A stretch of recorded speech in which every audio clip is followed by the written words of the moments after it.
ಎಲ್ರಿಗೂ ನಮಸ್ಕಾರ. ತಾವು ನನಗೆ ಈಗಾಗಲೇ ಆಶೀರ್ವಾದ ಮಾಡಿದ್ದೀರಿ. ನಾನು ಕೂಡ ಈ ಕ್ಷೇತ್ರದ ಒಬ್ಬ ಜನಪ್ರತಿನಿಧಿಯಾಗಿ ತಮ್ಮ ಅನಿಸಿಕೆಗಳನ್ನ, ತಮ್ಮ ಕನಸುಗಳನ್ನ ನನಸು ಮಾಡತಕ್ಕಂತ ಒಂದು ಪ್ರಯತ್ನವನ್ನ ಪ್ರತಿ ಹಂತದಲ್ಲೂ ಮಾಡ್ತಾ ಬಂದಿದ್ದೇನೆ.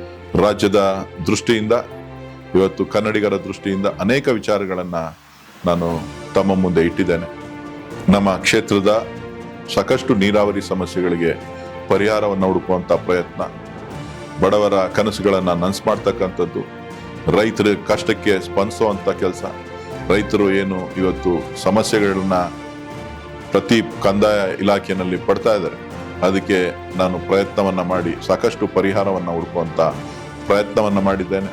ಪಂಚಾಯಿತಿಗಳಲ್ಲಿ ನಿಮ್ಗಾಗುವಂತ ಸಮಸ್ಯೆಗಳಿರ್ಬೋದು, ನಗರಸಭೆಗಳಲ್ಲಾಗುವಂಥದ್ದು ಇರ್ಬೋದು, ನಗರ ಪ್ರದೇಶದಲ್ಲಿ ಬೆಂಗಳೂರಿನಂತ ಮಹಾನಗರ ಪಾಲಿಕೆಯಲ್ಲಿ ಕುಡಿಯೋ ನೀರಿನ ಸಮಸ್ಯೆ ಇರ್ಬೋದು, ರಸ್ತೆಗಳ ಮೂಲಭೂತ ಸೌಕರ್ಯಗಳನ್ನು ಒದಗಿಸುವಂಥದ್ದು ಇರ್ಬೋದು, ಪಾರ್ಕ್ಗಳನ್ನು ನಿರ್ಮಾಣ ಮಾಡಲಿಕ್ಕಿರ್ಬೋದು, ಕ್ರೀಡಾ ಮೈದಾನಗಳನ್ನು, ಹೀಗೆ ಹಲವು ಕಾರ್ಯಕ್ರಮಗಳನ್ನು ಶಿಕ್ಷಣ, ಆರೋಗ್ಯ, ನೀರಾವರಿ ಮತ್ತು ಎಲ್ಲ ಕ್ಷೇತ್ರಗಳಲ್ಲೂ ಕೂಡ ಪ್ರತಿಯೊಂದು ಹಂತದಲ್ಲೂ ನಿಮ್ಮ ಕನಸನ್ನ ನನಸು ಮಾಡುವಂತ ಪ್ರಯತ್ನವನ್ನ ಮಾಡ್ತಾ ಇವತ್ತು ಕರ್ನಾಟಕದ ಕನ್ನಡಿಗರ ಧ್ವನಿಯಾಗಿ ಮೇಕೆದಾಟು ಯೋಜನೆಯನ್ನ ಅನುಷ್ಠಾನ ಮಾಡಲಿಕ್ಕೆ ಹೋರಾಟವನ್ನ ಪ್ರಾರಂಭ ಮಾಡಿದ್ದೇವೆ. ಮೇಕೆದಾಟು ಯೋಜನೆ ನಮ್ಮ ಆದ್ಯತೆ. ಬೆಂಗಳೂರಿನ ನೀರು ಇಡೀ ನಮ್ಮ ಭಾಗದ ಜನರಿಗೆ, ರೈತರಿಗೆ ನೆರವಾಗುವಂತ ಈ ಯೋಜನೆಯನ್ನ ಅನುಷ್ಠಾನ ಮಾಡ್ತಕ್ಕಂಥ ಗುರಿಯನ್ನ ಹೊಂದಿದ್ದೇವೆ. ಇದರ ಜೊತೆ ಕನ್ನಡಿಗರ ತೆರಿಗೆ ಹಣ, ಕನ್ನಡಿಗರಿಗೆ ಆಗ್ತಕ್ಕಂಥ ಅನ್ಯಾಯ, ಈ ಅನ್ಯಾಯದ ವಿರುದ್ಧ ನಮ್ಮ ತೆರಿಗೆ, ನಮ್ಮ ಹಕ್ಕು ಹೋರಾಟವನ್ನ ಪ್ರಾರಂಭ ಮಾಡಿದ್ದೇವೆ.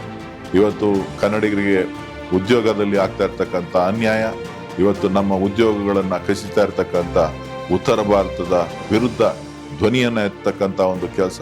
ಇವತ್ತು ನಮ್ಮ ರಾಜ್ಯವನ್ನ ನಾವು ರಕ್ಷಣೆ ಮಾಡ್ಕೊಳ್ಬೇಕಾದಂತ ಜವಾಬ್ದಾರಿ ನಿಮ್ಮೆಲ್ಲರ ಮೇಲಿದೆ. ಹಾಗಾಗಿ ತಾವೆಲ್ಲರೂ ಕೂಡ ಮತ್ತೊಮ್ಮೆ ನನಗೆ ಆಶೀರ್ವಾದ ಮಾಡಬೇಕು ಅಂತ ಹೇಳಿ ಕೈ ಮುಗಿದು ಪ್ರಾರ್ಥಿಸ್ತಾ, ಕನ್ನಡಿಗರ ಧ್ವನಿಯಾಗಿ ಕೆಲಸ ಮಾಡಲಿಕ್ಕೆ ಈ ನಿಮ್ಮ ಕನ್ನಡದ ಕಾವಲುಗಾರನಿಗೆ ಆಶೀರ್ವಾದ ಮಾಡಬೇಕು ಅಂತ ಹೇಳಿ ಕೈ ಮುಗಿದು ಪ್ರಾರ್ಥಿಸ್ತೇನೆ. ಧನ್ಯವಾದಗಳು.